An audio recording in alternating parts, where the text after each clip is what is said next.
ഒരു വർഷം മുൻപാണ് കോഴിക്കോട് മെഡിക്കൽ കോളേജിലെ 195 കോടി രൂപ മുടക്കി 7 നില കെട്ടിടം നിർമ്മിച്ചത്. അത്യാഹിത വിഭാഗം ഉൾപ്പെടെ പ്രവർത്തിക്കുന്ന ഈ കെട്ടിടത്തിലെ ശുചിമുറികളിലേറെയും ഇന്ന് ഉപയോഗശൂന്യമാണ്. ആശുപത്രിയിലെത്തുന്ന രോഗികളും കൂട്ടിരിപ്പുകാരും അശ്രദ്ധമായി ശുചിമുറി സംവിധാനങ്ങൾ ഉപയോഗിക്കുന്നതാണ് കാരണം.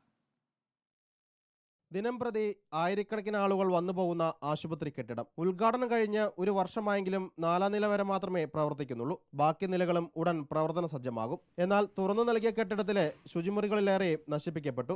വാതിലുകൾ തകർന്നു കിടക്കുന്നു. വാഷ് ബേസിനുള്ളിലെ പൈപ്പുകൾ കാണാനില്ല. തകർന്ന ശുചിമുറി സംവിധാനങ്ങളെല്ലാം മൂടിക്കെട്ടി വച്ചിരിക്കുന്നു.